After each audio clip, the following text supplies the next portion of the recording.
নাটোর জেলার বড়াইগ্রাম থানার অন্তর্গত গাড়ফা যুব সমাজের উদ্যোগে মিথ্যা চাপাতে চাপাতে এখন আর জায়গা নেই। সুতরাং যারা এই ষড়যন্ত্রমূলক কথা বলছেন আপনারা থামবেন। গত পরশুদিন কি হয়েছে রাতের বেলা আপনারা জানেন। গোপন সংবাদ এদেশে যা আরম্ভ করেছেন আপনাদের 1 বছর 1 মাসের তালিকা কিন্তু বিশ্ব আন্তর্জাতিক মডেল যারা অনেকেই পেয়েছে হাতে, তারা আপনাদেরকেও দিতে চাচ্ছে না।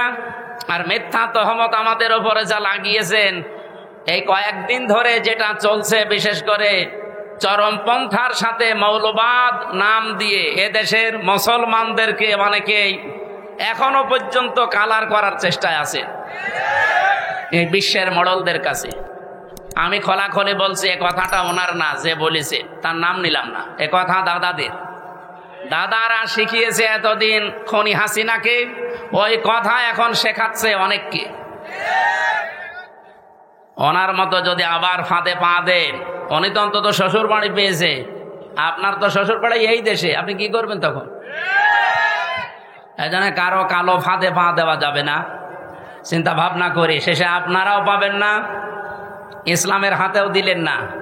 শেষ পর্যন্ত এটা দেখবেন সাদা চামড়া যারা, তারা অন্য একটা ব্যবস্থা করে ফেলবে। এখন তো অন্তত দাড়ি রাখতে সুযোগ পাচ্ছে, নামাজ পড়তে যেতে পারেন মসজিদে। আমরা বাদ দিয়ে যদি অন্য কেউ শকুনের মতো এসে এই জায়গাটা দখল করে আবার একবার নিতে পারে না, তখন মসজিদেও যেতে পারবেন না, কপাল থাপড়িয়ে মরবেন। আশা করছি রেকর্ড হচ্ছে বলে সারা দেশে যাবে, আমি সতর্ক করলাম, এটা আমি গোপনে জানি। আল্লাহ আমাদেরকে সব কিছু থেকে হেফাজত করুন। আমাদেরকে নির্বাচিত করেছেন কে বলেন? কি হওয়ার জন্যে? উম্মত, নবীজির উম্মত। যেহেতু আর 1-1.5 ঘন্টা 2 ঘন্টা পরে আরম্ভ হবে তার জন্মের মাস রবিউল আওয়াল, আমি এই সংক্রান্ত বিষয়গুলো সামনে এনে আজকে কথা বলতে চাই ঘন্টাখানিক। থাকবেন তো ইনশাল্লাহ? এখানে একেবারে নিস্তব্ধ হয়ে যাবেন, ভালো করে শুনবেন। যে আল্লাহ আমাদেরকে অন্তত এই গুরুত্বপূর্ণ একটা মাসে, সফর মাস শেষের দিকে রবিউল আওয়াল আসতেছে, তিনি আমাদেরকে কোরআন কেন্দ্রিক জীবন গঠন করার জন্য, রসুলের সুন্নাহ কেন্দ্রিক জীবন গঠন করার জন্য আজকের এই আয়োজনে হাজির হবার তৌফিক দিয়েছে। এখানে দল মত নির্বিশেষে সবাই আছি আমরা। আমাদের পরিচয় এখন একটাই, আল্লাহর বান্দা, রসুলুল্লাহর উম্মত। আর অন্য কোনো পরিচয় আছে? ওগুলো সব বাদ দে। যে আল্লাহ আমাদেরকে সত্যি বাড়ি থেকে পর্যন্ত নিয়ে এসে বসিয়ে রেখেছেন, আমি আসার সময় আমার পা দেবে যাচ্ছিল, তার মানে জায়গাটা এখনো ভেজা কাদা, নিচ দিয়ে এখনো পর্যন্ত ঠান্ডা উঠতেছে, বৃষ্টি কখন নেমে যায় এখন তার গ্যারান্টি নেই। এই জন্য আমরা খুব তাড়াতাড়ি করব। খুশি হয়ে বলেন আলহামদুলিল্লাহ। দরুদ আর সালাম পাঠ করার মাধ্যমে আজকে আমরা আরম্ভ করছি রবিউল আওয়াল। রবিউল শব্দের শাব্দিক অর্থ হচ্ছে বসন্ত, আওয়াল মানে প্রথম, প্রথম বসন্ত। বসন্ত কি খারাপ? এটা আসলে সব সজীবতা ফিরে পায়। এ পৃথিবী ঠিক ওই রকম অকেজ হয়ে গিয়েছিল। রব্বুল আলামিন বলেন, লাকাদ মান্নাল্লাহু আলাল মুমিনিনা ইয বাআসা ফীহিম রাসূলাম মিন আনফুসিহিম ইয়াতলু আলাইহিম আয়াতিহি ওয়া ইউযাক্কিহিম ওয়া ইউআল্লিমুহুমুল কিতাবা ওয়াল হিকমা ইলা আখির আয়াত। সূরা আলে ইমরান থেকে বলছি, 164 নম্বর আয়াতে আছে, আল্লাহ পাক বলেন, লাকাদ মান্নাল্লাহ, অবশ্যই আমি আল্লাহ মানন করেছি, অনুগ্রহ করেছি, আলাল মুমিনিনা, পৃথিবীর মুমিনদের উপরে। তাহলে আমরা যারা ঈমান এনে মুমিনের দাবি করছি, আমাদের উপরে সবচাইতে বড় মানান, অনুগ্রহ, দয়া আল্লাহর কি? ইয বাআসা ফীহিম রাসূলা, আমি একজন রাসূল পাঠিয়েছি তোমাদের মাঝে। এটা সবচাইতে বড় মানন আল্লাহর। তাফসীর আমি পড়তে গিয়ে আয়াতের থেকে দেখেছি, এই পৃথিবীতে যত দয়া, যত রহমত, যত মানান, অনুগ্রহ আল্লাহ দিয়েছেন, সবচাইতে বড় দয়া আল্লাহর কাছ থেকে এসেছে 3টা। 1 নম্বরে কোরআনে কারীম, 2 নম্বরে মুহাম্মাদুর রাসূলুল্লাহ, 3 নম্বরে আমরা মার বাবা পেয়েছি। এটা আল্লাহর রহমত, যাদের বেঁচে আছে রহমত বেঁচে আছে। যাদের মারা গেছে তার রহমত আর দুনিয়ায় নেই। তাহলে দ্বিতীয় নম্বরের ব্যাখ্যা বলছিলাম, বিশ্বনবীকে আমাদের মাঝে আল্লাহ পাঠিয়েছেন রহমত, মানান, অনুগ্রহ, দয়া হিসাবে। কি করতেন তিনি? ইয়াতলু আলাইহিম আয়াতিহি, তিনি আল্লাহর আয়াত তেলাওয়াত করে আমাদেরকে শোনাতেন। আজ ওপেন বলছি, আজ যত রকমের কথা বিভিন্ন রাজনৈতিক দল, বিশেষ করে বাংলাদেশে যারা দিন কায়েম করতে চান, তাদের ওপরে আপনারা ছড়িয়ে দেন, তাদের ওপরে আপনারা বসিয়ে দেন, তাদের ওপরে আপনারা চাপিয়ে দেন। তাদেরকে বলছি, যে মানুষগুলো বাংলাদেশে বলেন আমরা নবীওয়ালা কাজ করি, এই বাংলাদেশ সহ বিশ্বে নবীওয়ালারা এই 4টা কর্মসূচি হাতে নিয়েছে। 1 নম্বরে ইয়াতলু আলাইহিম আয়াতিহি, যারা আল্লাহর আয়াত তেলাওয়াত করে মানুষকে শোনায়। আরে ভাই, আমি তো নিজে সাক্ষী দিচ্ছি, এতদিন তো ওইভাবে অ্যাক্টিভ ছিলাম না। জেল থেকে বের হয়ে অ্যাক্টিভ হয়ে দেখলাম বাংলাদেশ জামাত ইসলামী এবং ইসলামী ছাত্র শিবির আর ইসলামী ছাত্রী সংস্থা, এই 3টার ভেতরে আমি শুধু পেয়েছি তারা কোরআন তেলাওয়াত করে আগে মানুষকে শোনাবে। এটা প্রথম কর্মসূচি। এটা শোনাতে হলে নিজের যোগ্যতা লাগবে। এই জন্য তাদের 15টা পয়েন্ট প্রতিদিন লেখা লাগে। তার প্রথম পয়েন্টে আপনি কোরআন শরীফ কয় আয়াত পড়েন, বুঝে পড়েন না আন্দাজে পড়েন, ওইটাও আবার লেখা লাগবে।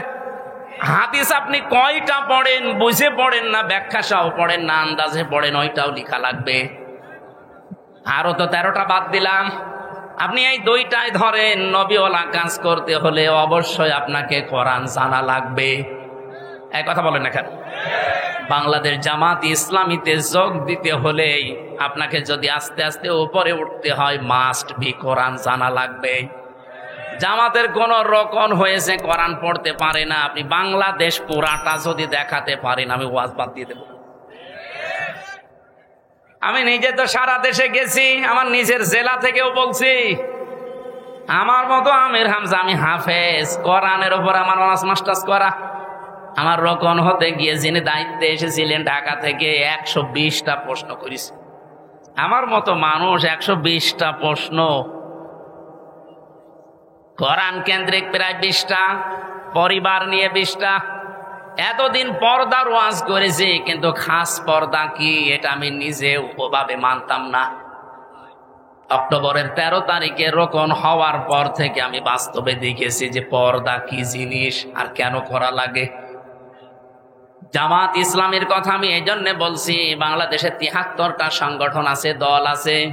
কোন দলে আপনি কাজ করলে জামাত কর্মী মানে সমাজকর্মী, অন্য দলের কোন কর্মী মানে সমাজকর্মী আমি পাইনি। কিন্তু জামাত ইসলামের কর্মী হতে হলে আপনাকে আগে সমাজকর্মী হওয়া লাগবে। এটা বানিয়ে বললাম? আপনি সারা বাংলাদেশে 56,000 বর্গ মাইলে যেখানে জামাত কর্মী দেখবেন, সে শুধু কর্মী না, দেখবেন সে সমাজকর্মী। তার যতটুকু ইনকাম আছে ওই টাকা দিয়ে হলেও, দলীয় ভাবে হলেও, এলাকার মানুষকে নিয়ে হলেও সে সামাজিক কোনো কর্মকাণ্ডের সাথে দেখবেন লেগে আছে। এই জন্যে আমরা গ্যারান্টি দিতে পারি বাংলাদেশে জামাত ইসলামীতে ছোট থেকে বড় পর্যন্ত যারা আছে কেউ চাঁদাবাজি করে না। রবিউল আউয়াল মাসের যে 12টা শিক্ষা বলছিলাম না, তার একটা শিক্ষা আছে। আমরা শেষ পর্যন্ত ঘন্টাখানিক কথা বলতে চাই, থাকবেন তো? গুরুত্বপূর্ণ কিছু তথ্য নিয়ে আসবো ইনশাআল্লাহ। আমার ভাইরা, খুব অল্প সময়ের ভেতরে যেহেতু কথা শেষ করা লাগবে, নবীওয়ালা কাজ করতে হলে 4টা কর্মসূচি হাতে নেওয়া লাগে। 1 নাম্বার, আপনি আল্লাহর আয়াত তেলাওয়াত করে মানুষকে শোনাবেন, দাওয়াত দেবেন। এটা জামাত ইসলামীর ভেতরে আমি পেয়েছি। এই জন্য নবীওয়ালা কাজ যদি কেউ করে তাহলে দেশে জামাত ইসলামী করছে। 2 নাম্বারে ওই যাক্কিহিম, তারা পবিত্রকরণ। এই যে সংস্কার বলছেন, এটা এই শব্দ থেকে নেওয়া। সংস্কার তো 1 বছর 1 মাস হয়ে গেল, যা আশা করেছিলাম কিছুই হয়নি। শুধু নাটোরে ডিসি গেছে কুষ্টিয়ায়, কুষ্টিয়ারটা কুমিল্লায়, মাল তো সব একই আছে। আমরা চাই যে দায়িত্ব ভার নিয়ে আপনি বসেছেন, এটা যেন কিছুদিনের ভেতরে অন্তত আমাদের দেখান, নয়তো আমরা বিশ্বাস হারিয়ে ফেলছি। অন্তত সংস্কার এবং দৃশ্যমান কয়েকটা বিচার দেখান। এক কথা বলেন না কেন যে একটা মহিলার সিদ্ধান্তের কারণে 2000 মানুষ অলরেডি বিদায় নিয়েছে। এটা সরকারি জরিপ। বেসরকারি জরিপ হচ্ছে 3432 জন। এতগুলো মানুষ যার কারণে দুনিয়া থেকে এই 24 সালেই বিদায় নিল, আর এই 15.5 বছর তো বাদই দিলাম। এখনো পর্যন্ত প্রায় 40,000-এর উপরে মানুষ বিভিন্ন হাসপাতালের বেডে বাড়িতে কাতরাচ্ছে। একটা মানুষের কারণে যদি এরকম ক্ষতি হয় তো তার কিছু করা দরকার না? আমরা চাই খনি হাসিনার দৃশ্যমান বিচার যেন এদেশে তাড়াতাড়ি করা হয়, নয়তো আবার কেউ খনি হাসিনা হয়ে উঠবে। অনেকে আশা প্রকাশ করছে। আজকে একটা মিছিল হয়েছে ঢাকাতে, পিঠের ওপরে বাম্বু গেছে, তখন আবার সোজা হয়ে গেছে। আজকে বিকাল বেলা দেখবেন ফজলুর রহমান ফজল সাহেব উনি সংবাদ সম্মেলন করে বলছে, আমি জামাতকে কালো দল বলি নাই, মুখ স্লিপ হয়ে বেরিয়ে যেতে পারে, আমি বলি নাই। আমার মনে হয় কেউ পেছন দিয়ে কিছু দিয়েছে।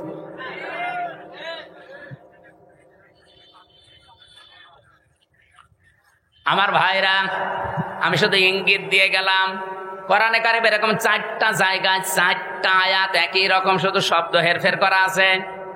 সূরা বাকারা 129 নম্বর আয়াত, সূরা বাকারা 152 নম্বর, 151 নম্বর আয়াত, সূরা আলে ইমরান 164 নম্বর আয়াত, আর সূরা জুমা 2 নম্বর আয়াত। এই 4টা জায়গায় একই কথা আছে যে নবীওয়ালা কাজ করতে হলে এইগুলো করা লাগে। যারা এদেশে করছে আপনি নির্দ্বিধায় বিশ্বাস করতে পারেন কোরআনের সাথে তাদের মিল আছে, তারাই মাত্র নবীওয়ালা কাজ করছে। আল্লিমুহুমুল কিতাব, 3 নম্বরে তারা কিতাবের শিক্ষা ব্যবস্থা চায়। এই বাংলাদেশে যতগুলো আন্দোলন হচ্ছে আল্লাহর কোরআনকে শিক্ষা ব্যবস্থায় নিয়ে যাওয়ার জন্য আপনি তাকান।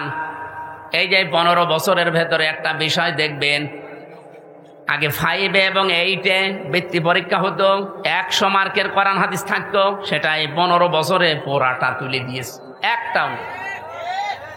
আমরা দাবি জানিয়েছি, আমরা আহ্বান জানাচ্ছি, যেহেতু আপনি 2 জন নবীর নাম নিয়ে বসে আছেন, ডক্টর মোহাম্মদ ইউনুস, কয়জন নবীর নাম? মোহাম্মদ ইউনুস, 2 নবীর নাম নিয়ে আছেন। অন্তত এই কাজটা করে যান যাওয়ার আগে, যে আমরা 1 থেকে মাস্টার্স পর্যন্ত দেশে এই কোরআনের 100 মার্কের কম্পালসারি সাবজেক্ট চাই। এই চান না এটা? সেদিন বাংলাদেশ জাতীয়তাবাদী দলের একজন সর্বোচ্চ পর্যায়ের নেতা, ওনার কাছ থেকে আহ্বান পেয়েই তিনি এসেছিলেন। বাংলাদেশের পথিতযশা যারা আলেমে দিন আছে বড় বড়, ডক্টর কাজী ইব্রাহিম, মুফতি ইব্রাহিম, এরপরে শায়েখ আহমদুল্লাহ, এরপরে শায়েখ হারুন ইসহার, আমি নিজেও ছিলাম, এরকম আরও যারা আছে, মাওলানা মামুনুল হক, শাকাওয়াত হোসেন রাজি আমিনী সাহেবের যে জামাই, এরকম বাংলাদেশে যতগুলো আলেম আছে সব এক জায়গায় হয়েছিল। তারা সবাই চাচ্ছে, এবং জাতীয়তাবাদী দলের গুরুত্বপূর্ণ কয়েকজন ছিল, আমি নাম নিলাম না, এই মানুষগুলো এসে সবাই তাদের মনের ভেতরে এই আশঙ্কা যে যেভাবে চলছে এইভাবে চলতে থাকলে আমাদের ছেলে মেয়েরাও শেষ বয়সে আমাদেরকে বৃদ্ধাশ্রমে রেখে আসবে। কারণ তারা আমার সাথে 3 বছর জেলে ছিল, আমি নিজে দেখেছি, পরিবর্তন হয়েছে তারা অনেকে। তারা এখন চাচ্ছে যে কোরআনে কারিম যেন অন্তত 100 মার্কের কম্পালসারি প্রত্যেকটা জায়গায় হোক। আমরা কোরআন কেন্দ্রিক হতে চাই। এর বাইরে যারা আছেন দাদাদের প্রেসক্রিপশন অনুযায়ী চলেন, ওনাদের ফোফা ছাড়া চলতে পারেন না। আপনার কপালে কিন্তু আমার মনে হয় ফজুর মতো গালিগালাজ খাওয়া লাগবে। দেখেন আজকে কি গাল দিয়েছে, জয় ফজু বেরিয়ে আয়। একটা কথা হলো, আলেমদের বিরুদ্ধে কথা বলার ফল এটা। এই জন্য সাবধান থাকবেন, আপনিও যেন এরকম রাস্তায় নেমে আবার গাল না খান। আমরা চাচ্ছি নবীওয়ালা কাজের এই 3 নাম্বার কর্মসূচি হাতে নিতে। আমি গ্যারান্টি দিতে পারি, বাংলাদেশ জামাতে ইসলামীকে যদি আল্লাহ ওই জায়গায় পৌঁছিয়ে দেয়, আল্লাহর কসম সংসদ থেকেই পাশ হবে এটা ইনশাআল্লাহ।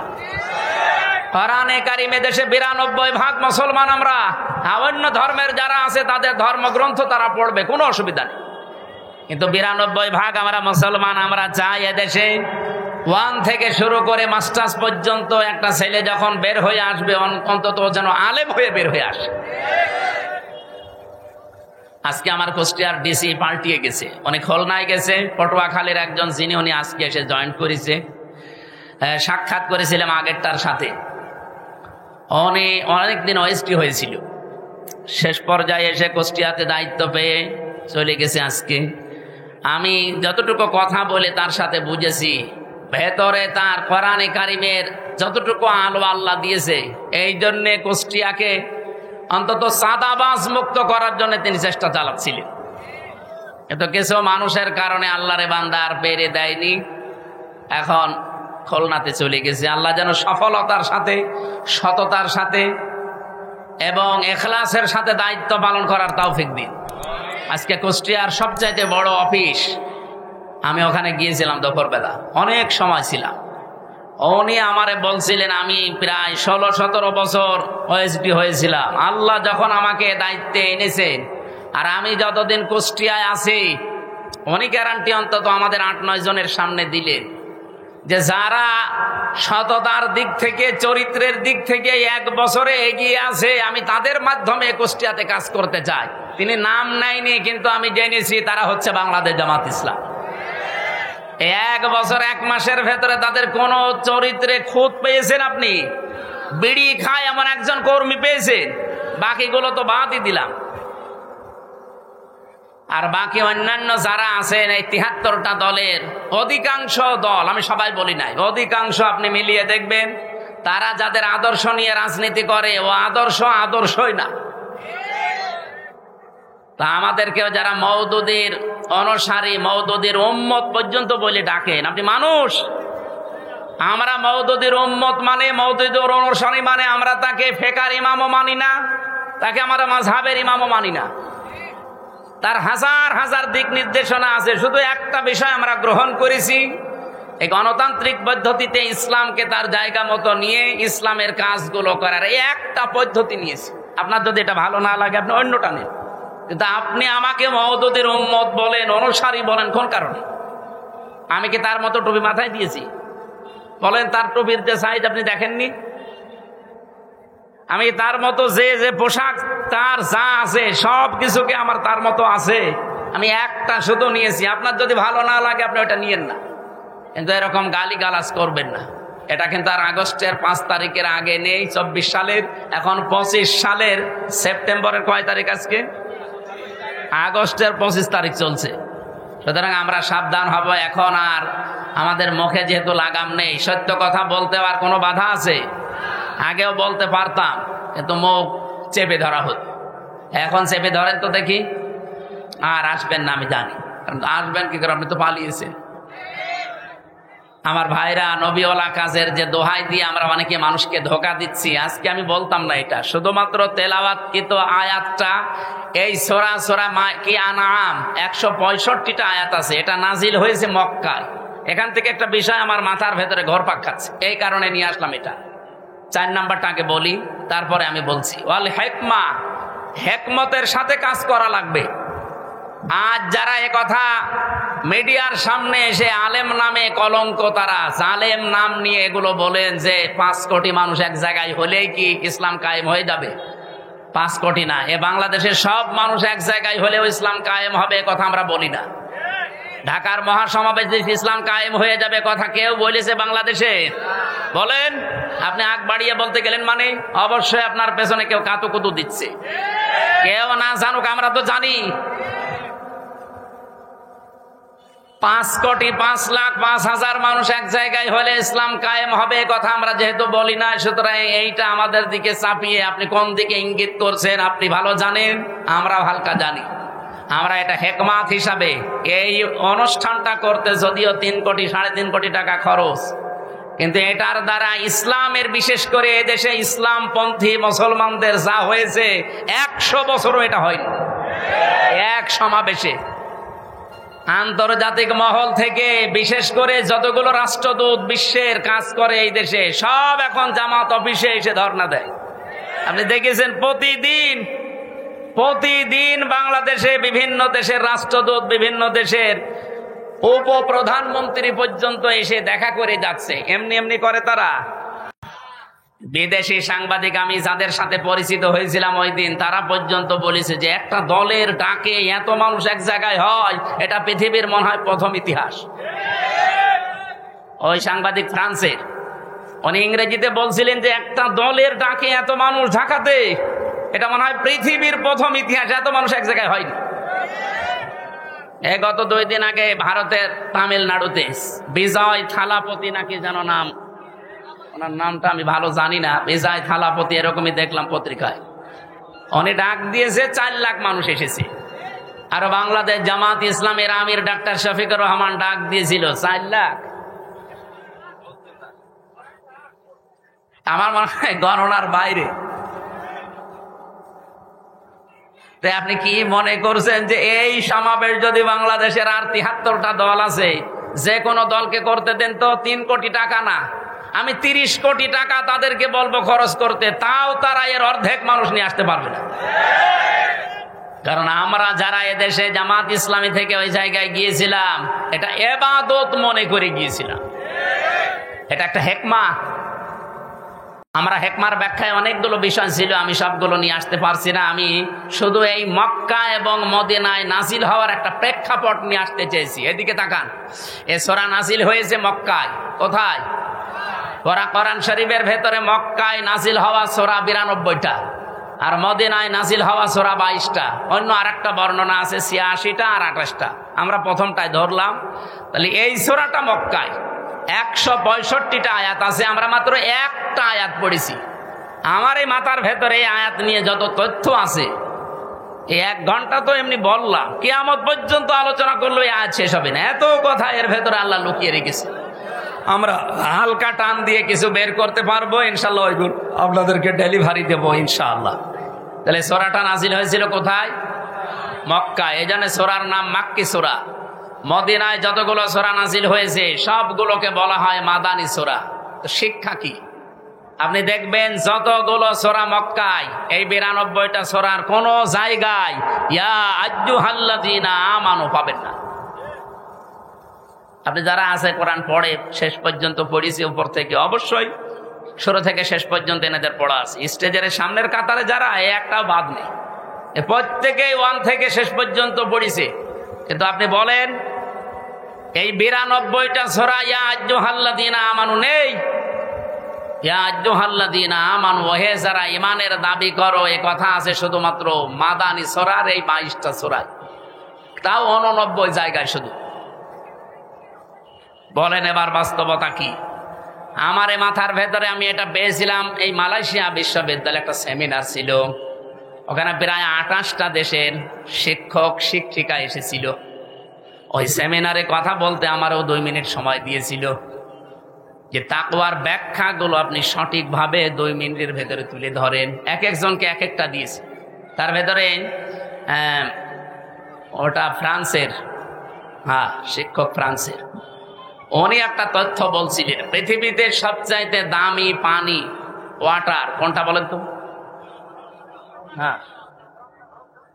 এটা তো আমিও বলেছিলাম, কিন্তু আমি বলে ধরা খেয়েছি। আরে ভাই, 1 গ্লাস জমজমের পানি কয় টাকা? আমার কাছে আছে, আমি 5 লিটার পানি কিনে নিয়ে আসলাম, আসার সময় 12 টাকা নিল। 12 টাকা মানে বাংলাদেশে মনে হয় 380 টাকা। 1 টাকায় 32 টাকা, তো সেই হিসাবে 380 টাকা না কত হয়, তাও 5 লিটার। 1 গ্লাস পানির দাম খুব বেশি হলেও কত, 20-22 টাকা হবে বাংলাদেশে।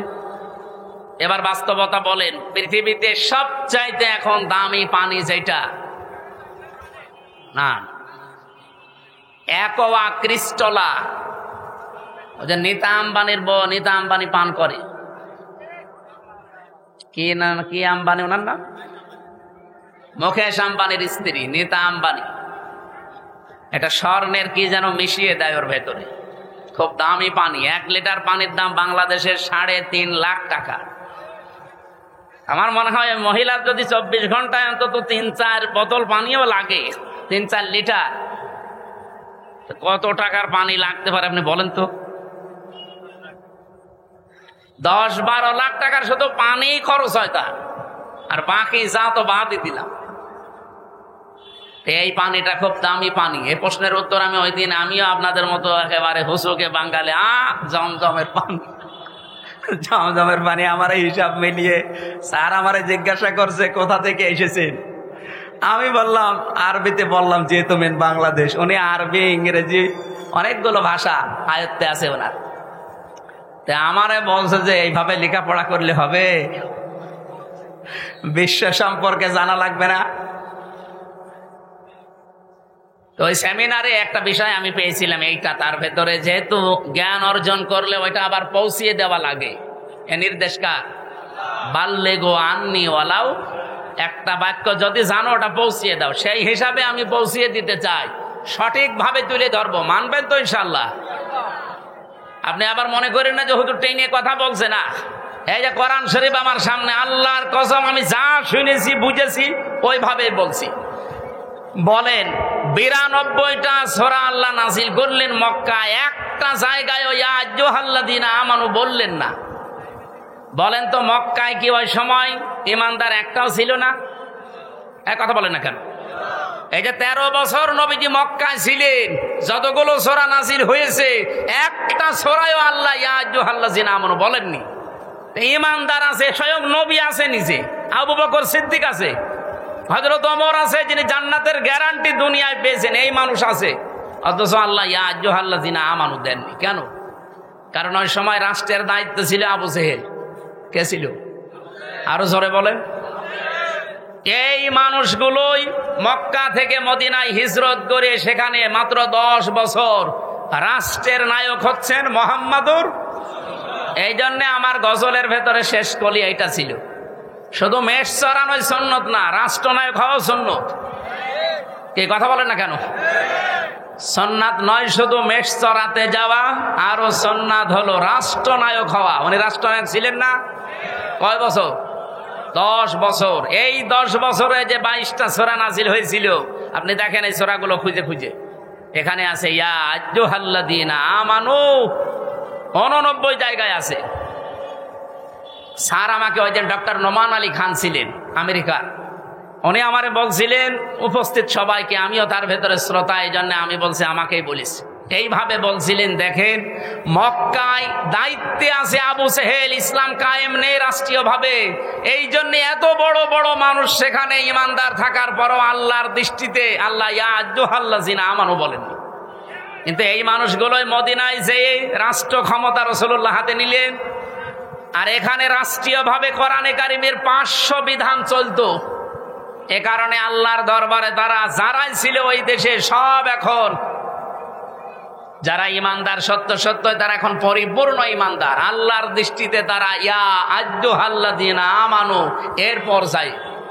বাংলাদেশে যতদিন পর্যন্ত ইসলাম রাষ্ট্রীয়ভাবে কায়েম না হয়ে আবু জেহেল, আবু লাহাব, উতবা, সাইবার মতো মানুষেরা দেশে দায়িত্বে থাকবে, আপনি যত বড়ই পাগড়ি মাথায় দেন আর যত বড়ই নবীওয়ালা কাজ করছি বলে নিজেকে প্রচার করেন, আল্লাহর দৃষ্টিতে আপনি 100 ভাগ ইমানদার হতে পারবেন না।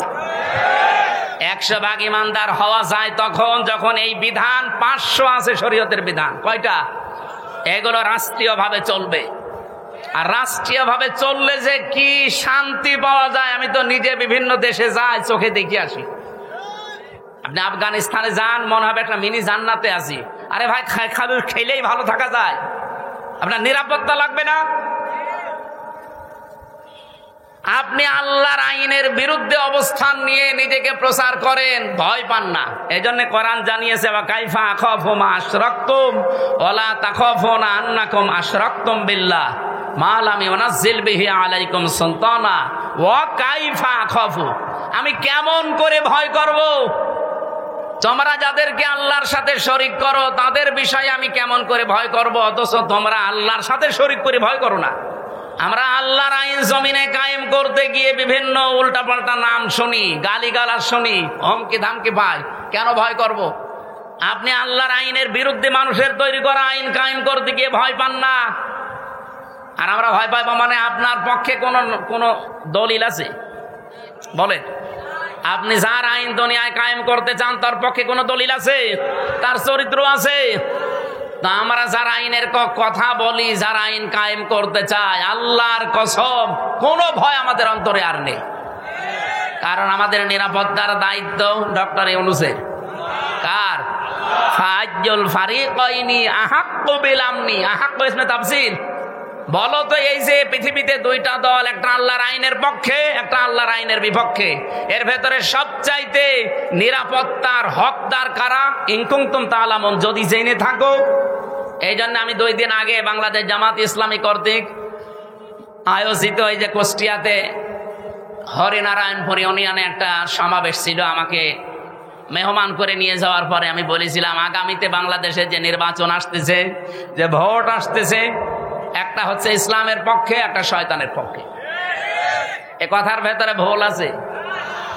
কারণ আল্লাহর আইনের পক্ষে আমরা অনেকেই এখন ইসলামী দল যারা সব এখন ভোটের বাক্স একটা দেওয়ার সিদ্ধান্ত নিয়েছি। এর বাইরে যারা আল্লাহর আইন বাদ দিয়ে অন্য আইন কায়েম করতে চান, আমি নাম নিলাম না তাদেরকে কোরআনে কারিমে শয়তানি বলা হয়েছে, নাকি আমি নিজে বানালাম? আল্লাহ রাব্বুল আলামিন বলেন, আল্লাযীনা আমানু ওয়া লাম ইয়ালবিসু ঈমানাহুম বিযুলমিন উলাইকা লাহুমুল আমনু। ভালো করে শুনবেন। আল্লাহ বলেন, আমি নিরাপত্তা দেই। আমার পক্ষ থেকে যদি কেউ নিরাপত্তা পেতে চায়, 2টা গুণ অর্জন করা লাগবে। ঈমান আনা লাগবে, আর শিরিক আর জুলুম মুক্ত জীবন গঠন করা লাগবে। এখানে জুলুম মানে শিরিক। আমি এই আয়াতটা মিলিয়েছিলাম সূরা আলে ইমরানের সাথে। অমাং দাখলাহু কানা আমিনা। যখন আমার মা আমার সাথে ছিল, বললাম যে মা, এই যে এইটা মাকামে ইব্রাহিম আলাইহিস সালামের যে পায়ের চিহ্ন এখনো আছে। উনি অনেকক্ষণ দাঁড়িয়ে দাঁড়িয়ে ঘুরছিলেন আর দেখছিলেন। তো ওখানে একটা আয়াত শোনালাম, মা নিজেও পড়ছিল, অমাং দাখলাহু কানা আমিনা, যে আল্লাহর এই আয়াতের ভেতরে, এই এরিয়ার ভেতরে যারা আসবে তারা নিরাপত্তা পেয়ে যাবে। এ কথা কার? আপনি দেখবেন প্রায় 3.5 কিলোমিটার এলাকা জুড়ে কাবা শরীফের এরিয়া। আমি 3.5 কিলোমিটার পার হওয়ার পরে রাস্তায় লেখা দেখলাম, মামনুউন গায়রা মুসলিম তাদখুল। এরকম আরবিতে লেখা আছে যে মুসলমান বাদ দিয়ে অন্য কোনো জাতির লোক এই এলাকায় প্রবেশ করা নিষেধ। কারণ এলাকাটা আল্লাহ নিজে নিরাপত্তা দিচ্ছে। আপনার নিজের বাবার খনিও যদি সামনে পড়ে যায়, এই কাবার এরিয়ার ভেতর আপনি কিছুই বলতে পারবেন না। কি কথা বলছেন? এবার আমার প্রশ্ন এই নাটোরবাসীর কাছে, বলেন তো, বাংলাদেশের এই 56,000 বর্গ মাইল কি কাবা শরীফ? তো এখানে নিরাপত্তা লাগবে না? আজ আমি রাস্তায় চলতে পারি না চাঁদাবাজির ভয়ে, ছিনতাইয়ের ভয়ে।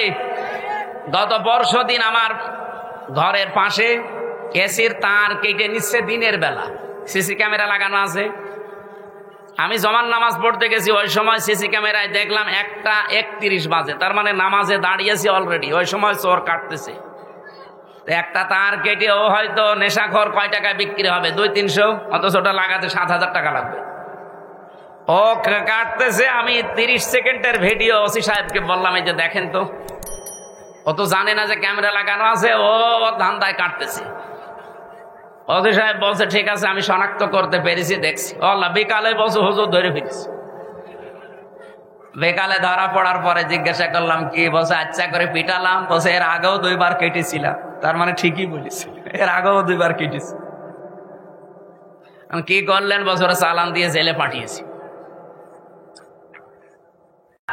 দিনের বেলায়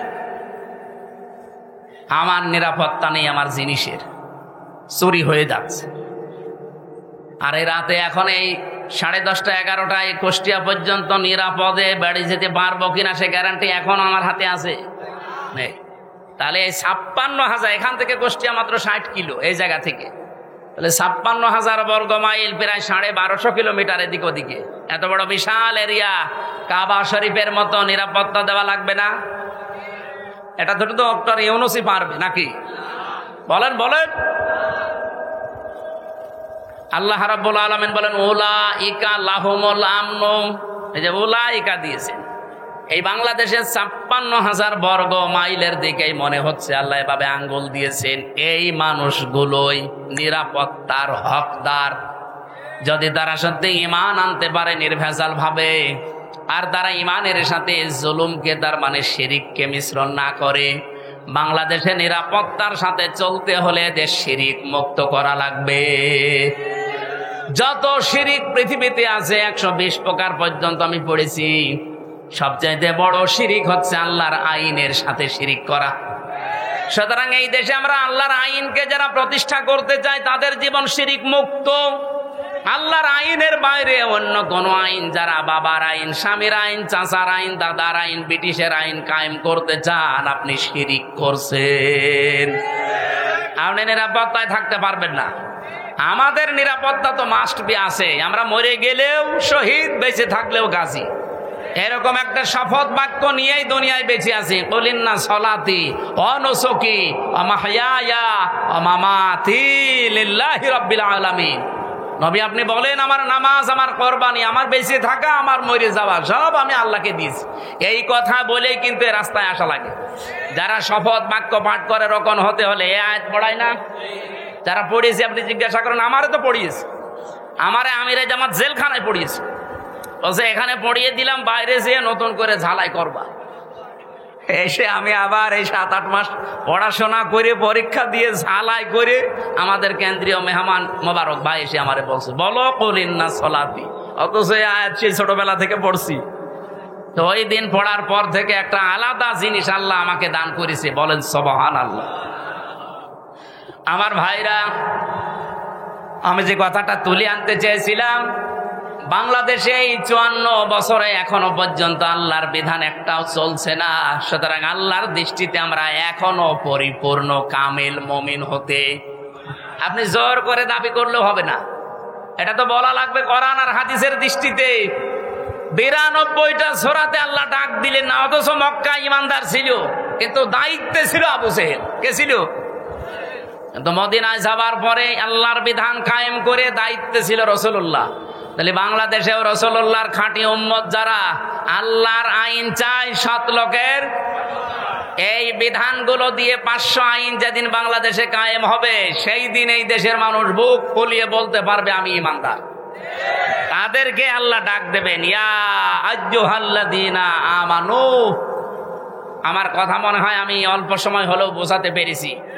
তাহলে এই দেশে ইমানদার হয়েও যদি এখন মারা যেতে চান, পরিপূর্ণ কামেল মুমিন ইমানদার, তাহলে এই দেশে ইসলাম কায়েমের আন্দোলন করা নফল না ফরজ? আরো জোরে বলেন। সবাইকে আল্লাহ আমার এই কথা শোনার পরে নিয়ে আসবে, বিষয়টা এমন না। সূরার শেষের দিকে আছে 13 নম্বর আয়াতে আল্লাহ পাক বলেন, আনা কিমুদ্দিন ওয়ালা তাতাফাররাকু ফি। দিন কায়েম করো, এ বিষয়ে কোনো মত পার্থক্য, ফতোয়াবাজি, মতবিরোধ করবা না। নবী আপনি এ কথা বললেই সবাই দলে দলে আসবে তা না। কাবুর আলাল মুশরিকিনা মা তাদউহুম ইলাই। আপনি যেদিকে মানুষকে ডাকেন দিন কায়েম করার জন্য, সবচাইতে বেশি খারাপ লাগবে কথাটা শুনলে মুশরিকদের। আমি কি বানিয়ে বললাম? কাবুর আলাল মুশরিকিনা মা তাদউহুম ইলাই। নবী যেদিকে ডাকেন মানুষকে, যে দিন কায়েম করা লাগবে, এটা ফরজ, সব নবী করেছে, সবাই আসবে না। মুশরিকদের কাছে সবচাইতে বেশি খারাপ লাগবে। তা আমরা দিন কায়েমের কথা বললে আপনি ত্যাগ দেন কোন কারণে? আপনি কি মুশরিক? আপনি মুশরিক না, আপনি আসতেও চান না কেন? সে কথাও আল্লাহ পরে শেষের দিকে দিয়েছে। আল্লাহু ইয়াজতাবি ইলাইহি মাইয়াশা ওয়া ইয়াহদি ইলাইহি মাইয়ুনিব।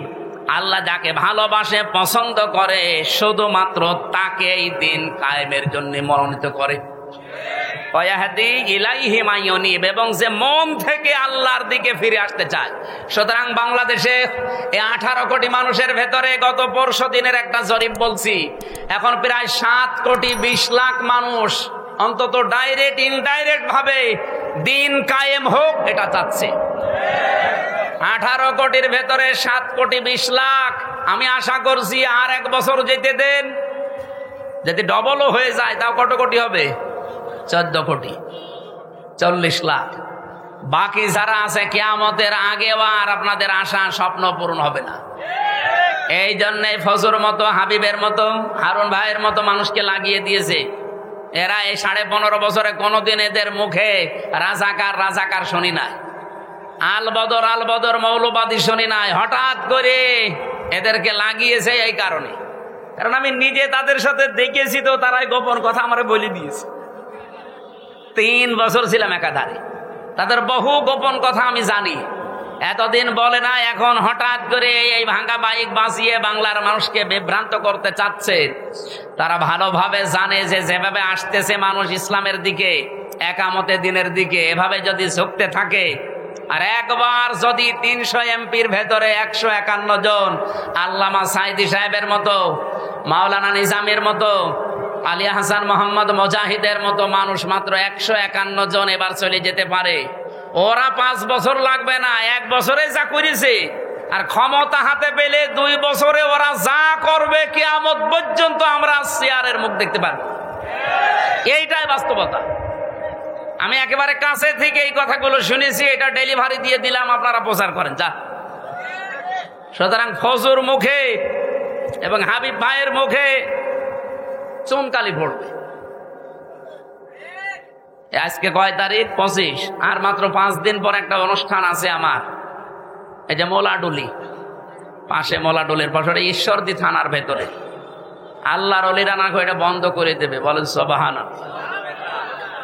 আরে ভাই, এতদিন মসজিদের মেম্বারে দাঁড়িয়ে এই কথাগুলো বললে আপনারা বলতেন যে বিশাল সাহসী হুজুর, অথচ খালি সময়ের পরিবর্তে এই কথাগুলো এখন বললে আপনি বলেন যে মসজিদ কি রাজনীতি করার জায়গা? কি আশ্চর্য গো! মসজিদে যদি রাজনৈতিক কথা বলা না যায়, মসজিদে কি করবে? আপনি মসজিদে নববীতে যান, এখনো মেহরাবটা আছে, ওখানে উপরে আজান দেয়, নিচে অস্ত্র রাখার জায়গা। মেহরাব মানে কি? অস্ত্রাগার, যেখানে অস্ত্র রেখে দেয়, ইমাম সাহেব তার উপরে দাঁড়ায়, খুতবা দেয়, জাতিকে সতর্ক করে। আর সেই মসজিদে এখন চাঁদাবাজদের বিরুদ্ধে, চরিত্রহীনদের বিরুদ্ধে কথা বলতে গেলে বলে মসজিদ কি রাজনীতি করার জায়গা? রাজনীতি কোথায় করবো? ঝড়ে জঙ্গলে। সম্মানিত উপস্থিতি, আমি মক্কা এবং মদিনায় সূরা নাজিল হওয়ার প্রেক্ষাপটে যতটুকু বুঝেছিলাম ডক্টর নোমান আলী খান হাফিজাহুল্লাহর বক্তব্য থেকে আমি ডেলিভারি দিয়েছি। আশা করছি আপনি বুঝেছেন। এবার আপনার বিবেকের বিষয়, এদেশে সত্যি সত্যি ইমানদার পরিপূর্ণ যদি আল্লাহর দৃষ্টিতে হতে চান, রাষ্ট্রীয়ভাবে ইসলাম কায়েম করার জন্য সর্বাত্মকভাবে চেষ্টা করা লাগবে। আর সবাইকে আল্লাহ নিয়েও আসবেন। আল্লাহ যাকে পছন্দ করে এবং যে মন থেকে আসতে চায়, তাকে দিয়ে আল্লাহ এই কাজ করাবে। সুতরাং এই 7,20,00,000 মানুষকে আমার মনে হয় আল্লাহ পছন্দ করে ফেলেছে। বাকি যাদেরকে এখনো পছন্দ করেনি, তারা লাইনে থাকেন, সিরিয়াল করেন, একটা একটা করে আসেন। কথা বুঝতেছেন? এবার আসেন তো সূরা মায়েদার আনআমের 50 নম্বর আয়াতটা আমরা পড়েছি। নবীকে নিয়ে যে কথাগুলো এই মাস আসলে এখন বলা হবে, নবী গায়েব জানে, বিভিন্ন জিনিসের কথা তার উপর চাপিয়ে দেওয়া হয়, সেইটাই আল্লাহ জানিয়েছেন। হে নবী, আপনি বলেন, কুল্লা আকুলু লাকুম ইনদি খাযাইনুল্লাহ, যে বলেন আমার কাছে আল্লাহর ধন ভান্ডার নেই। ওয়ালা আলামুল গায়বা, আমি গায়েব জানি না। ওয়ালা আকুলু লাকুম ইন্নী মালাক, আর আমি দাবি করি না যে আমি ফেরেশতা। ইন আত্তাবিউ ইল্লা মা ইউহা ইলাইয়া, আমি তো অনুসরণ করি শুধুমাত্র অতটুকুর যেটা নাজিল হয় আমার প্রতি। কুল হাল ইয়াস্তাবিল আমা ওয়াল বাসীর, নবী আপনি বলেন তো, যারা হক এবং যারা বাতিল, যারা চক্ষুষ্মান, যারা অন্ধ, এরা কি সমান? আফালা তাতাফাক্কারুন, এরপরও চিন্তা করবা না? এবার আসেন আমরা বাস্তবতা যাই। বাংলাদেশে যেহেতু রবিউল আউয়াল আসলে 2টা জিনিস সামনে চলে আসে, একটা মিলাদ আর একটা সিরাত। এ মাস আসলে যেহেতু এই ভেজালগুলো আছে, এই জন্য নিরসন করছি। কি আসে বলেন তো? মিলাদ আর সিরাত। মিলাদ মাহফিল হবে না? 63 দিন ব্যাপী নবীর মিলাদ মাহফিল কারা যেন আয়োজন করেছে চট্টগ্রামে, 63 দিন। আর বাংলাদেশ জামাত ইসলামী চট্টগ্রামের চনতি ময়দানে আল্লামা সাইদি যেটা করতেন, ওখানে 19 দিন ব্যাপী 19 জন আলেম প্রতিদিন যাবে। আমার 18তম দিনে দিয়েছে নবীজির রাজনৈতিক জীবন কেমন ছিল। আশা করছি ওখানে কথাগুলো সঠিকভাবে তুলে ধরতে পারবো ইনশাআল্লাহ, আপনারা দোয়া করেন। আজকে আমার বিষয়টা হচ্ছে মিলাদ এবং সিরাত, এই 2টা শব্দ নিয়ে। অনেক মানুষ আছে বাংলাদেশে মিলাদ মানে সিরাত মানতে চায় না, অনেকে আবার সিরাত মানে মিলাদ মানতে চায় না। না, 2টাই মানা রাখবে। মিলাদুন বিলাদুন থেকে এসেছে, এটা মানে জন্ম বৃত্তান্ত। মিলাদ মানে কি? নবীজির জন্ম থেকে আপনাকে 27টা শিক্ষা নেওয়া লাগবে, শুধু জন্ম থেকে। এবার তার সিরাত আরম্ভ হয়েছিল, এই সিরাত থেকে 12টা, আর এখান থেকে 27টা। আমি একটা প্রথমে দিতে চাই, দেখেন তো আপনি নিতে পারেন কিনা। এটা সিরাত ইবনে হিশামে এসেছে। বিশ্ব নবী পৃথিবীতে আসার পরে তাকে যিনি কোলে তুলে নিয়েছিলেন দুধ দেওয়ার জন্যে, আমরা কয়েকজনের নাম জানি, তার ভেতরে অন্যতম নাম হচ্ছে হযরতে হালিমাতুস সাদিয়া। এর আগেও দুধ খাওয়িয়েছে সুয়াইবিয়া নামক একজন, কিন্তু এই যে হালিমাতুস সাদিয়া, ওনাকে বুকে তুলে নিয়েই দুধ দিয়েছিলেন প্রথমে। সিরাত ইবনে হিশাম যিনি লিখেছেন, উনি বলেন ডান স্তন মুখে দেওয়ার পরে নবীজি মুখ বের করে নিলেন, বাম স্তন মুখে দেওয়ার পরে নবী মুখ, ডান স্তন দেওয়ার পরে তিনি দুধ খেয়ে আরম্ভ করলেন দুধ পান করা। বাম স্তন দেওয়ার পরে তিনবার তিনি মুখ বের করে দিলেন। হযরতে হালিমা বলেন, আমি মুখের দিকে তাকিয়ে দেখি, চোখের ইশারা দিয়ে মোহাম্মদ আমাকে বসাতে চায়। মা হালিমা, জোর করেন কেন? ডান স্তন আমার ছিল, এটা তো আমি পান করেছি। বাম স্তন এটা আমার না, আমি জানি আপনার একটা সন্তান আছে ছোট, আমার আব্দুল্লাহ দুধ ভাই, এটা আমার দুধ ভাই আব্দুল্লাহর হক। আপনি জেনে রাখেন, দুনিয়ায় আমি ভাইয়ের হক নষ্ট করার জন্য আসি নাই, এসেছি ভাইয়ের হক ফিরিয়ে দেওয়ার জন্যে। বাংলার মুসলমানেরা, যেই নবী এই রবিউল আউয়াল মাসে জন্ম নিয়ে মায়ের কোলে বসে ভাইয়ের হক নষ্ট করে না, ফিরিয়ে দেয়, সেই নবীর উম্মত এখন আমরা দাবি করছি। এ রবিউল আউয়াল মাস আসলে অনেকেই সাদাবাজি থেমে নেই, অনেকের দুর্নীতি ঘুষ খাওয়া থেমে নেই। কিসের রবিউল আউয়াল পালন করেন আপনি? মিলাদ দেন। বহু মানুষকে আমি কুষ্টিয়ার কথা বলছি, আমি নাম নিলাম না, কুষ্টিয়াতে শুনেছি চাঁদার টাকা আদায় করে এনে মিলাদ দেয়। হ্যাঁ, আমি নাম নিলেও নিতে পারতাম। কুষ্টিয়া, ওই যে চাউলের কাজ কারবার বেশি হয়, কুষ্টিয়া থেকে পোড়াদা পর্যন্ত যে বিশাল মার্কেট, বাংলাদেশের দ্বিতীয় মার্কেট বলা হয় এটা। এখানে অনেকেই দেখি, শুনছি, দেখছি, তারা সাদাবাজি করে আমাদের মতো হুজুরকে দিয়ে মিলাদ পড়াচ্ছে। এই রবিউল আউয়ালে পড়াবে, টাকা কিসে? সাদা কি দিচ্ছে? মিলাদে আপনি কি বলবেন? মিলাদ মানে বিলাদ, বিলাদ মানে জন্ম বৃত্তান্ত। নবীর জন্ম বৃত্তান্ত থেকে তো প্রথমে এই শিক্ষা আপনাকে নেওয়া লাগবে যে নবীজি ভাইয়ের হক ফিরিয়ে দিতেন, আর আপনি ভাইয়ের হক আরো নষ্ট করছেন, মেরে খাচ্ছেন, আবার মিলাদ দিচ্ছেন তার নামে। আশা করছে আপনি থামবেন, এটা আপনার কানেও যাবে, ডাইরেক্ট না গেলেও ইনডাইরেক্ট আপনার কানে যাবে, আপনি থামবেন। 2 নম্বরের বিষয় পেয়েছি সিরাত।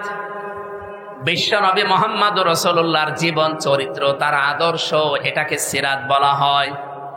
আমার প্রশ্ন, দুনিয়াতে বহু মানুষ শুধু নবীজির মিলাদ মেনেছে, বিশ্বাস করেছে, মহব্বত করেছে মিলাদকে, কিন্তু তারা জাহান্নামে গেছে শুধু সিরাত না মানার কারণে।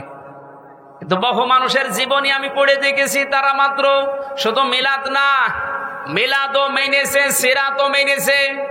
এই মানুষগুলো দুনিয়া থেকেই জান্নাতি। যেমন হযরতে আমির হামজা, হযরতে আব্বাস রাদিয়াল্লাহু তাআলা আনহুমা, 2 জনের কথা আপনি পড়া জীবনী পড়ে দেখবেন, তাদের পড়া জীবনে আমি পড়ে পেয়েছি, তারা মিলাদও বিশ্বাস করেছে, নবীর জন্ম, তারা সিরাতও মেনেছে। কি আমি বেশি বললাম? তারা মিলাদও মেনেছে, সিরাতও মেনেছে, 2 জনের জান্নাতি। আপনি সিস্টেম অপর পৃষ্ঠায় দেখুন, আরো 2 জন চাচা আছে, নবীর আপন চাচা, আবু লাহাব আর আবু তালেব। এই 2 জন চাচা নবীর মিলাদ নিয়ে, জন্ম নিয়ে খুশি ছিল, কিন্তু নবীর আদর্শ পেয়ে তারা খুশি হয়নি, এই জন্য 2 জনই জাহান্নামী। আমার মনে হয় যারা জ্ঞানী মানুষ বুঝে ফেলেছে। সুতরাং রবিউল আউয়াল আসলে শুধু মিলাদ নিয়েই খুশি থাকবেন, আপনি আর কি খুশি? আবু লাহাব নিজের বাড়ির কাছের মেয়ে লোক কিনাত আশিকে এই 2 আঙ্গুল দিয়ে আজাদ করে দিয়েছিল, এত খুশি হয়েছিল এই লোকটা। আপনি আর কয় টাকা খরচ করবেন না, 2 মণ মিষ্টি কিনবেন, আর ও নিজের কাজের মেয়েকে আজাদ করে দিয়েছে। এত খুশি হয়েছিল নবীর জন্মে, নবীর মিলাদে, নবীর জন্ম গ্রহণ করায়, কিন্তু নবীর আদর্শ মানে নাই, এই জন্য জাহান্নামী। এই জন্য কি আর দুইজন চাচার কথা বললাম না, নিজে আমি আমির হামজার কবরের পাশে দাঁড়িয়েছিলাম। মনে হচ্ছে এখনো বসে আছে জিন্দা, কারণ শহীদরা মরে না। বলেন শহীদরা। এই হিসাবে বিশ্বাস করি বাংলাদেশ জামাত ইসলামীর যে 11 জন কেন্দ্রীয় নেতাকে ফাঁসি দিয়েছে, জেলখানায় হত্যা করেছে, প্রত্যেকটা শহীদ, কেউ মারা যায়নি, সবাই আল্লাহর জান্নাতের খাবার খাচ্ছে। কারণ তাদেরকে কেউ যদি বলে মরিয়ে গেছে, তার কবিরা গুনাহ হবে। ওয়ালা তাহসাবান্নাল্লাযীনা কুতিলু ফি সাবিলিল্লাহি আমওয়াতা, তোমরা কেউ ধারণাও করবা না, মুখে তো বলবাই না। ওয়ালা তাকুলু লিমা ইউক্তালু, মুখে তো বলা যাবে না, ধারণাও করা যাবে না। এটা সূরা বাকারায়, সূরা আলে ইমরানে 2 জায়গায় আছে। মুখে বলা যাবে না, ধারণাও করা যাবে না যে শহীদ হয়েছে যারা মরে গেছে। আল্লামা শহীদ দেলাওয়ার হোসাইন সাইদি রহমতুল্লাহ আলাইহি, উনি কি মরে গেছে না শহীদ হয়েছে? বলেন বলেন। আল্লামা সাইদি তুমি মরনি, শহীদ হয়েছ তুমি এটাই জানি। বলেন বলেন। আল্লামা সাইদি তুমি মরনি, শহীদ হয়েছ তুমি এটাই জানি। কাবা শরীফের পাশে যে এই গজলটা যে বানিয়েছিল তাশরিফ, এই ছেলেটা ছিল আমার সাথে। আমার ছোট মেয়েকে কোলে নিয়ে ওই কাবার পাশে বসে বসে বলছিল। আমার মনে হচ্ছে যে কাবা শরীফে যে সাইদি সাহেব একবার ঢুকেছিল না, মনে হচ্ছে উনি ঢুকতেছে। কারণ শহীদ যারা হয় আমরা সবাই বিশ্বাস করি এরা মরে। আরো জোরে বলেন। এখন প্রশ্ন আসতে পারে, তাহলে শহীদ তো অনেকেই মরেছে, অনেকেই মেরে ফেলা হয়েছে, তাদেরকে অনেকে শহীদ বলতে চায় না। জিয়াউর রহমানকেও মেরে ফেলা হয়েছে, মুজিবুর রহমানকেও মেরে ফেলা হয়েছে, 2 জনকে মেরে ফেলা হয়নি। তবে আজ পর্যন্ত আপনি শুনেছেন কোনদিন যে শহীদ শেখ মুজিবুর রহমান? কেউ বলে। শহীদ জিয়াউর রহমান বলে। আমি আশা করব শহীদ জিয়ার যে আদর্শ ছিল, উনি যে মনোভাব নিয়ে রাজনীতি করতেন, বাংলাদেশে যারা বিএনপিতে আছেন তার মনোভাবে ফিরে আসেন। তিনি সারা জীবন ছিলেন ভারতের বিরুদ্ধে। আপনি তার জীবন পড়ে দেখেন, সারা জীবন তিনি ভারতের আগ্রাসনের বিরুদ্ধে ছিলেন। আর আপনি কি দল করেন যে দাদাদের কথা ছাড়া নড়তে পারেন? তার মানে আপনি ওনার আদর্শের ওপরে আর নেই। ওনার রাজনৈতিক জীবন একটু ভালোভাবে পড়ার আহ্বান জানাচ্ছি। আমরা যাকে মেনে চলছি, যার দেখানো পথে চলছি, শহীদ আল্লামা দেলাওয়ার হোসাইন সাইদি সারা জীবন ভারতের আগ্রাসনের বিরুদ্ধে কথা বলেছে। বাংলাদেশ জামাত ইসলামীতে যারা আছে তাদের একই মনোভাব। আপনি দেখেন, কারো মাতব্বরি আমরা পছন্দ করি না। আপনি বন্ধুত্বের হাত বাড়িয়ে দেন, প্রতিবেশী হিসাবে আমরা মেনে নেব। মাতব্বরি করবেন ওটা আমরা মানি না। কথা বলেন না কেন? মাতব্বরি মেনে নেওয়া যদি মানুষের স্বভাব হতো তাহলে সিঙ্গাপুর মেনে নিত। সিঙ্গাপুরের পাশে মালয়েশিয়া 5 ডবল না, আমার মনে হয় সিঙ্গাপুরের চাইতে মালয়েশিয়া কমপক্ষে 50 ডবল বড় হবে। কারণ বাংলাদেশের এই নাটোর যত বড়, সিঙ্গাপুর এত বড় না। নাটোরে এই মাথা থেকে ও মাথা কত 60-70 কিলো হবে না? 60-70 কিলোর বেশি হবে এ মাথা ও মাথা। অথচ সিঙ্গাপুর মাত্র 42 কিলো। তাহলে সেই হিসাবে বাংলাদেশের 64টা জেলা, নাটোর তো খুব বড় জেলা না, কুষ্টিয়া চাইতেও ছোট। সেই হিসাবে আমি বলছি যে সিঙ্গাপুরের চাইতে মালয়েশিয়া 50 ডবল বললে ভুল হবে, আরো বড়। কারণ মালয়েশিয়া বাংলাদেশের কমপক্ষে 7 ডবল, এর চাইতে 7 ডবল বড় বাংলাদেশের চাইতে। অথচ তার পাশে সিঙ্গাপুর ঠিক বন্ধুত্বের হাত বাড়িয়ে দিয়েছে। তাদের এরকম তার কাটা দেওয়া নেই। বন্ধুত্বের হাত বাড়াবেন আপনি, প্রতিবেশী তার কাটা দিয়ে রাখবেন কোন কারণে? বিশ্বের কতগুলো উন্নত দেশ ঘুরে আসলাম, যারা আজ বন্ধুত্বের হাত বাড়িয়েছে, প্রতিবেশী কই? তাদের তো তার কাটা নেই। আপনাদের সাথে আমাদের শত্রুতার কারণ এইটাই, আপনারা আন্দাজে নাক গলাতে চান। এটা যতদিন মেয়ে ছিল ততদিন আপনি পেরেছেন, এখন মেয়ে নেই আর পারবেন না। নতুন করে কাউকে জামাই বানাতে চাইলে আগে জামাই বানান, তারপরে। আর আমরা আপনার জামাই হব, কারণ আপনার সাথে আমাদের আত্মীয়তা করা জায়েজ নেই। আপনার হচ্ছে বললাম না, মুসলমানি দেওয়া লাগবে।